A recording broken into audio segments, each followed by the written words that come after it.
That's my ranking of the Pokemon fan games.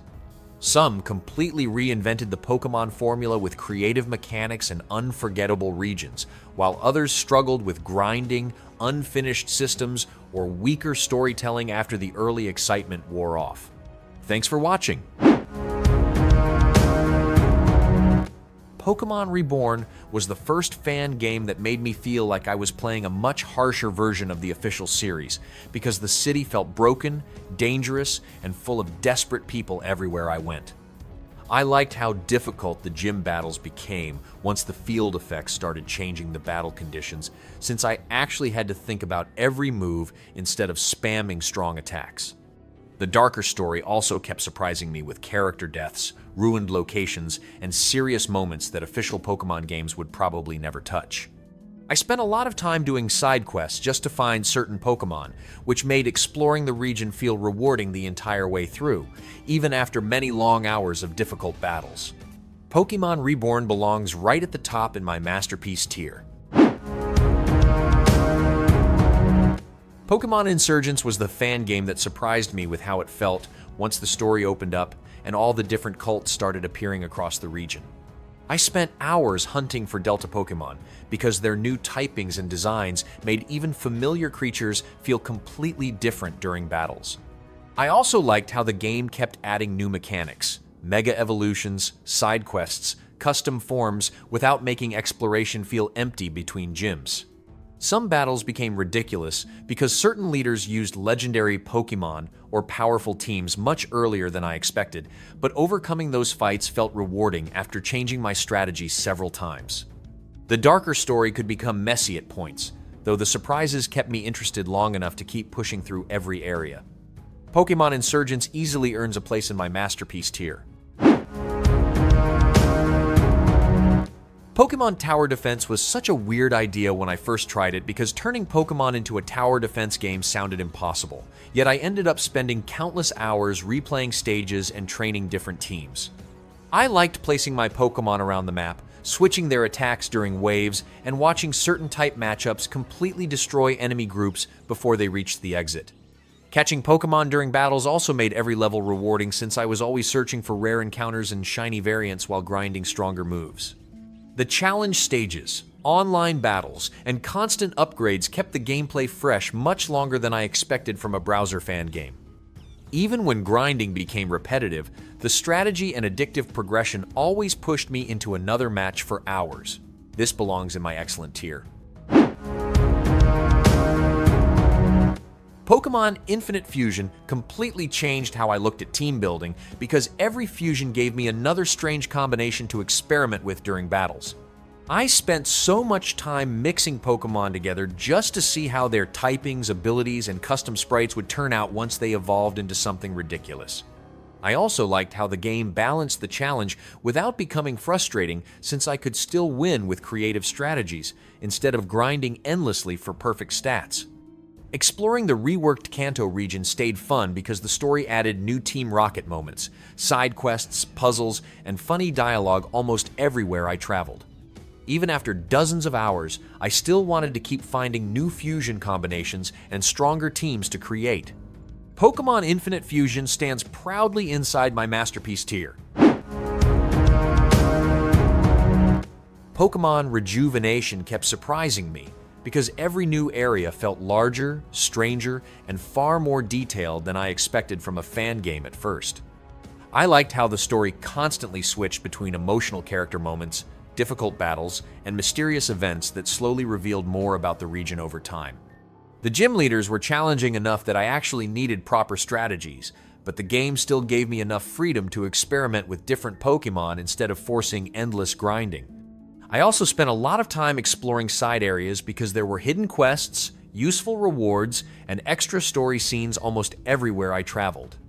Some plot sections became confusing with how many characters and twists appeared later, though the atmosphere and world building kept me interested through the entire adventure. Pokémon Rejuvenation reaches excellent tier. Pokémon Fire Ash was the fan game that finally let me experience Ash's entire journey without jumping between different games. I liked traveling across multiple regions because every new area added more gym battles, Pokémon, rivals, and mechanics that kept the adventure feeling massive through. Seeing features like Mega Evolution, Z-moves, Dynamax, and Alolan forms inside one game also made battles feel much more exciting than I expected from a ROM hack. I also enjoyed how Pikachu followed me everywhere, since it made the adventure feel closer to the anime compared to most fan projects I have played. Even though the pacing sometimes became slow because of how huge the game was, I still wanted to continue exploring every region and collecting stronger teams. Pokémon Fire Ash easily earns a spot in my great tier. Pokémon Realidea system surprised me most because everything from the visuals to the world design felt far more polished than I expected when I first loaded it up. I loved exploring the Esoteria region since every town, route, and location had its own atmosphere that made traveling feel exciting instead of repetitive after several hours. The Realidea system also made progression smoother because it replaced old HM mechanics with something much more convenient during exploration. I also enjoyed how expressive the characters felt during story scenes because the animated overworld sprites added extra personality that official Pokémon games rarely show. Even though parts of the English translation were rough sometimes, the story, soundtrack, and quality of life features kept me invested through the entire adventure. This settles into my great tier. PokeRogue was the fan game that destroyed my free time because every run kept giving me stronger teams, items, and another excuse to continue for just one more battle. I liked how fast the progression felt since I could catch almost any Pokemon, unlock them for future runs, and slowly build stronger starting teams after every failed attempt. The endless mode also became strangely addictive because I kept chasing stronger combinations, shiny variants, and ridiculous fusion builds that could survive impossible battles later on. Even without exploration or story content, the constant upgrades and difficult boss fights kept the gameplay exciting for hours without slowing down. Some runs ended brutally after long sessions, but restarting always felt rewarding instead of frustrating because of the permanent progression system. PokeRogue earns its place in my masterpiece tier. Pokémon Godra felt completely different from most fan games I had played because it cared more about player freedom than simply collecting badges and beating the Pokémon League. I liked choosing between East and West Godra since both sides changed how my adventure played out and gave the region a much larger feeling during exploration. The huge starter selection also made the beginning fun because I never knew which Pokémon I would end up getting after answering the opening questions. I also enjoyed taking different jobs and shaping my character through choices instead of following one strict story path the entire time. Some glitches and rough sections reminded me that the game was still unfinished, though the unique ideas kept me interested long enough to continue exploring the world anyway. It finds its place in my good tier. Pokémon Unbreakable Ties had moments where I could see why people enjoyed it because the region, characters, and darker story ideas were interesting during the early hours. I liked exploring Akebia since the towns and routes looked detailed, and switching between different playable characters helped certain story moments feel larger than usual Pokémon games. The character backstories also gave some emotional weight to the adventure, especially during scenes involving the royal family and their control over the region. However, the game started losing me once the story became too focused on shocking moments and edgy twists instead of letting the pacing breathe naturally between major events. I also disliked being forced into a starter Pokemon instead of choosing my own team from the beginning. Pokémon Unbreakable Ties ends up sitting in my mediocre tier. Pokémon Spork was a much lighter experience compared to most fan games I had been playing, and that change actually made the adventure feel relaxing after so many darker stories. I liked how the game focused more on exploration, colorful locations, and funny dialogue instead of constantly throwing serious world-ending events at me every few hours. The freedom to choose almost any Pokemon as a starter was also a fun idea because it let me experiment with unusual teams much earlier than normal Pokemon games. Some parts of the world felt too empty, and the battles became extremely easy once my team started getting stronger during the early gyms. The visuals and maps could also feel rough around the edges sometimes, though the charm and humor kept the journey entertaining anyway. Pokémon Spork lands in my great tier. Pokémon This Gym of Mine was such a change because instead of traveling across regions collecting badges, I was the one defending a gym and helping a town grow around it. I liked choosing a single Pokémon type and building my entire strategy around it, since every challenger forced me to think carefully about team balance and gym rules. Managing Umbra Town alongside battling trainers also made the world feel more personal because I was solving local problems, upgrading buildings, and raising my reputation at the same time. The gameplay loop could become repetitive once the same challengers started appearing repeatedly during longer sessions, and some difficulty spikes felt frustrating without grinding. Still, the unique concept and replay value kept me experimenting with gym types afterward. This gym of mine rises into my excellent tier. Pokémon MMO 3D was a game I really wanted to love because the idea of exploring a giant online Pokémon world with other players sounded incredible at first. I liked seeing wild Pokémon roaming around the world in real time, traveling between regions, and using a battle system that felt different from the classic turn-based games. Catching rare Pokémon and exploring familiar cities with friends also gave me a few fun moments during the early hours. However, the world started feeling empty once I realized there were barely any meaningful NPC interactions, quests, or proper gym battles to keep the adventure interesting. Many locations looked unfinished, and progression quickly became repetitive without enough story content to support the MMO structure. This unfortunately falls straight into my trash tier. Pokémon Uranium was the fan game that kept surprising me because it felt much larger and more ambitious than most projects I had played before it. I liked exploring the Tandor region since the towns, routes, and soundtrack gave the adventure its own identity, instead of feeling like another copy of the official games. The huge collection of original Pokémon also made team building exciting because I was constantly finding strange designs, new typings, and powerful nuclear forms during battles. Some difficulty spikes became frustrating later on, especially during certain gym fights and long grinding sections where leveling slowed everything down badly. The darker story and radioactive themes also helped the game stand apart from traditional Pokémon adventures without losing the familiar formula completely. Pokémon Uranium deserves a clear place inside my masterpiece tier easily.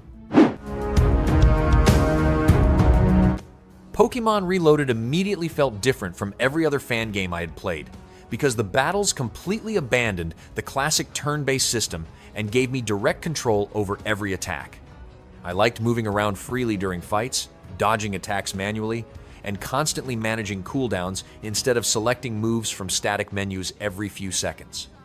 Exploring the Star region also reminded me of older Pokémon adventures because there were hidden areas, familiar characters, anime references, and huge amounts of Pokémon scattered across the world. Having my Pokémon follow me during exploration made the journey feel even more personal while traveling through cities, caves, and forests. The controls were definitely overwhelming at first because remembering so many keyboard inputs became frustrating during longer sessions. Pokémon Reloaded secures a place in my excellent tier. Pokémon Mystery Universe was a refreshing break from normal Pokémon games because instead of collecting badges, I spent most of my time exploring dungeons, rescuing Pokémon, and slowly building a stronger rescue team. I liked how every dungeon run felt unpredictable since the layouts, enemies, and items constantly changed while I pushed through longer missions. Recruiting new Pokémon also became surprisingly addictive because I kept searching for stronger partners and better team combinations after difficult battles. The music and colorful art style gave the world a cozy feeling that made even repetitive grinding sessions easier to enjoy for hours. Some sections became frustrating because certain missions dragged on too long, and the difficulty occasionally spiked without much warning during later quests. This finds a home inside my good tier ranking after many hours. PokeNexus had a lot of ideas that immediately grabbed my attention because the game tried to combine classic Pokemon progression with a much larger MMO structure built around multiplayer activities. I liked exploring the huge regions, leveling extra skills like fishing and mining, and joining public events where other players were constantly running around the world. The smoother Unity version also made battles and movement feel much better compared to older browser Pokémon MMOs I had tried before. However, the grinding quickly became exhausting once I realized how much time was required just to stay competitive against stronger players and clans later on. Server lag, outdated systems, and long periods without meaningful updates also made the experience feel neglected after extended play sessions.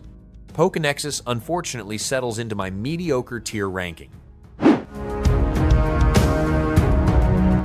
PokeMMO was the fan game that finally made the Pokemon world feel alive because I could travel across multiple regions while constantly seeing other players battling, trading, and exploring beside me.